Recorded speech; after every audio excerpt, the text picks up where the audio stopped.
people over there. I just don't see them. They're behind the hangar.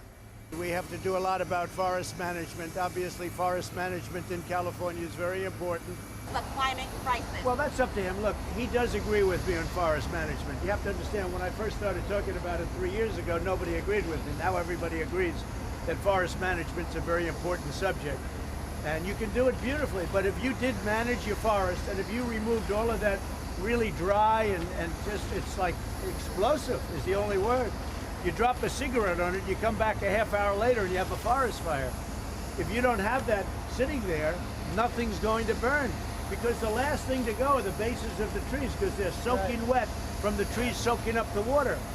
So they have to be able to do that. If they do that, they're going to have a much different situation. But every year it's the same thing. And this one's a very big one. This is a number of big ones. You put them together and it's a big monster. Yeah. What do you say to critics who say it's too late to say something about California? Do you care? No, I said it immediately.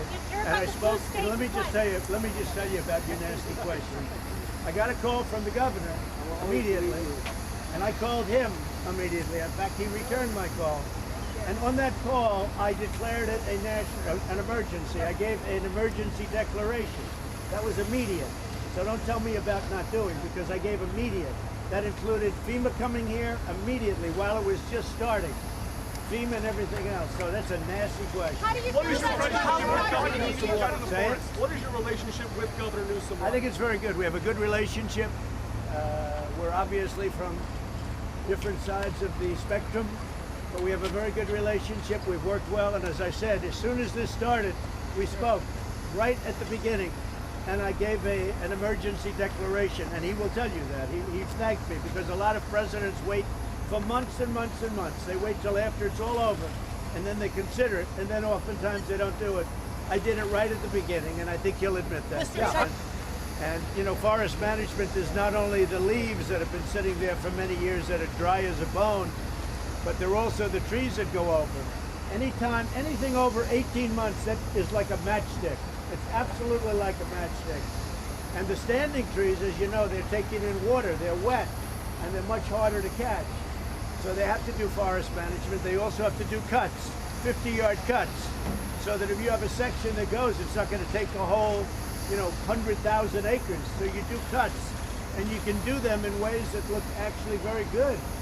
But you have to be able to do them. So, we'll be talking about that. It's very important. The management is very important. That's why you always have them here. When you think of it, you see it in Europe, it doesn't happen because they manage, well, it doesn't happen much. I'll have to be exact with you people, you understand that. But it doesn't happen much because they manage their forests, and they manage them brilliantly, and they've been doing that for many years. Other places it doesn't happen, where they manage their forests. And it should happen here. And they've done something.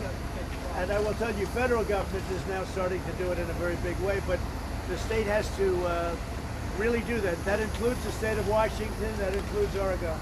To step on his toes. No question. Thank you for making America great again, sir. Thank you very much. He said, I like this guy.